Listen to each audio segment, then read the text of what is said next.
ஸ்ரீகிருஷ்ணாய பரபிரம்மணே நமः. ஸ்ரீமத்பகவத்கீதா தியானஸ்லோகாः.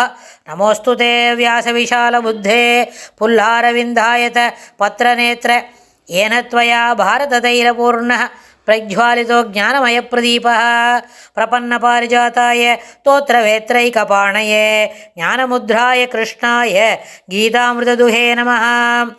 सर्वोपनिषदो गावो दोक्ता गोपालनन्दनः पार्थो वत्सत्सुधीर्भोक्ता दुक्तं गीतामृतं महत्.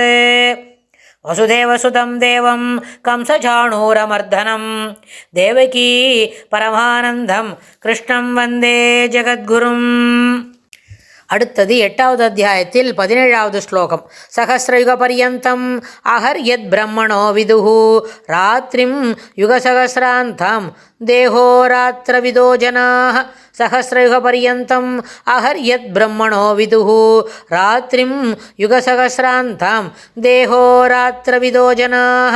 இந்த 17வது ஸ்லோகத்தில் பெருமாள் என்ன சொல்கிறாருன்னு கேட்டால், சகஸ்ரயுக பர்யந்தம் 1000 யுகங்களில் முடியும். அகஸ்னா என்ன?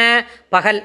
1000 யுகங்களில் முடியும் ஒரு பகல் எதுவோ அதை பிரம்மணக பிரம்மாவினுடையதாக உள்ளதோ அதையும், ராத்திரிம் யுகசகசிராந்தாம் 1000 யுகத்தில் முடியும் இரவு எது உள்ளதோ அதையும், விதுகு எவர் அறிந்திருக்கிறார்களோ எவர்கள் அறிந்தார்களோ அவர்களே, அந்த ஜனங்களே, அந்த மனிதர்களே, அந்த ஜனாக அஹோராத்திரவிதா.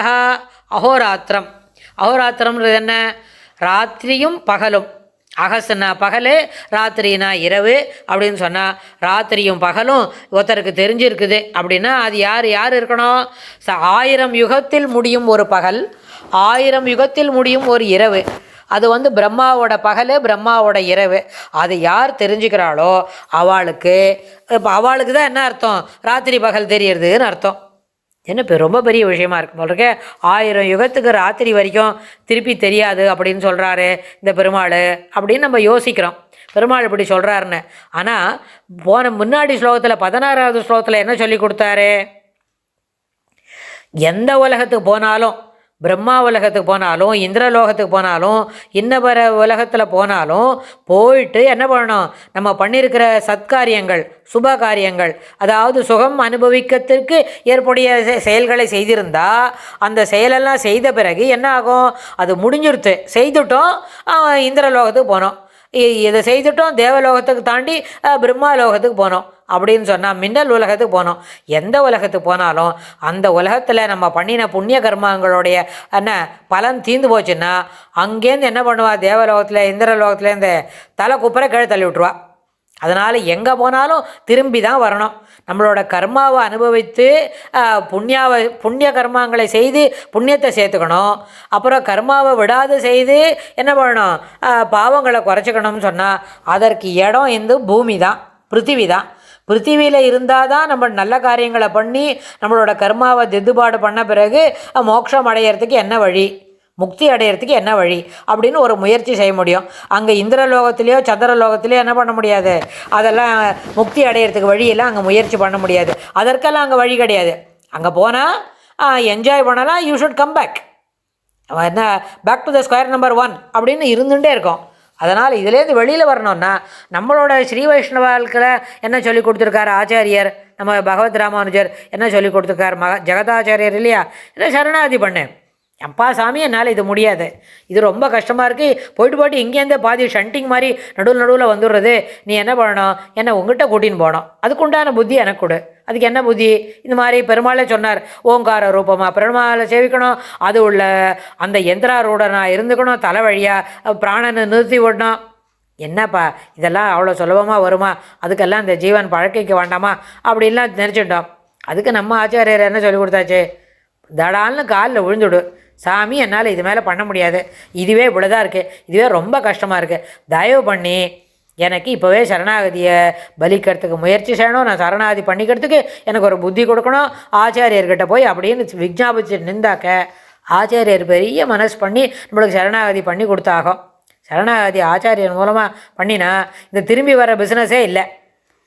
இந்த மாதிரி இல்லை. போச்சா பெருமாள் என்ன சொன்னார்? தேகவசான காலத்திலே முக்தி அப்படின்னு தான் நம்ம காஞ்சி தேவராஜ பெருமாள் ராமானுஜருக்கு சொல்லி கொடுத்தார் 6 வார்த்தை.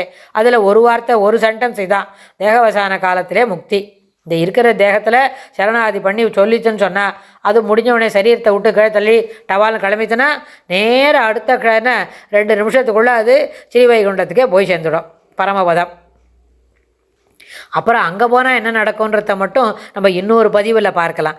அதனால் இந்த சகஸ்ரயுக பரியந்தம்னு ஒரு வார்த்தை சொன்னாரே, அதுக்கு நம்ம பெரியவாள்லாம் என்ன கணக்கு சொல்லியிருக்கான்னு கேட்டால், அந்த கால வரையறை எப்படின்னா 15 நாள் ஒரு பட்சம் சுக்லபக்ஷம், அது வளர்பிறை. அதுபோல் இன்னொரு 15 நாள் கிருஷ்ணபக்ஷம், அது தேய்பிறை.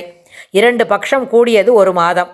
அதுபோல் 6 மாதம், தை மாதம் முதல் ஆடி மாதம் வரை உத்தராயணம், அது 6 மாதம். இன்னொரு 6 மாதம் ஆடி மாதம் முதல் தை மாதம் வரை தட்சிணாயணம். உத்தராயணம் தட்சிணாயணம் இரண்டும் சேர்ந்து ஒரு அயனம், ஒரு வருஷம். உத்தராயணம் தேவர்களுக்கு பகல், தட்சிணாயனம் இரவு. இந்த பகலும் இரவும் சேர்ந்து தேவர்களுக்கு ஒரு நாள். அதாவது நம்மளோட 12 மாதம் 365 நாள், அவளுக்கு ஒரு நாள். நம்மளோட 365 நாள், அவளுக்கு ஒரு நாள். இந்த மாதிரி 360 தினம் அவர்களுக்கு ஒரு வருஷம், நம்மளோட தேவ வருஷம். அதாவது நம்மளுக்கு 360 வருஷம் ஆச்சுன்னா அவளுக்கு தேவர்களுக்கு ஒரு வருஷம். அதுபோல் 1200 தேவ வருஷம் கலியுகம், 2400 தேவ வருஷம் துவாபர யுகம், 3600 தேவ வருஷம் திரேதாயுகம், 4800 தேவ வருஷம் கிருதயுகம். ஆக 12000 தேவ வருஷம் ஒரு சதுர்யுகம். 1000 சதுர்யுகம் பிரம்மதேவருக்கு ஒரு பகல்.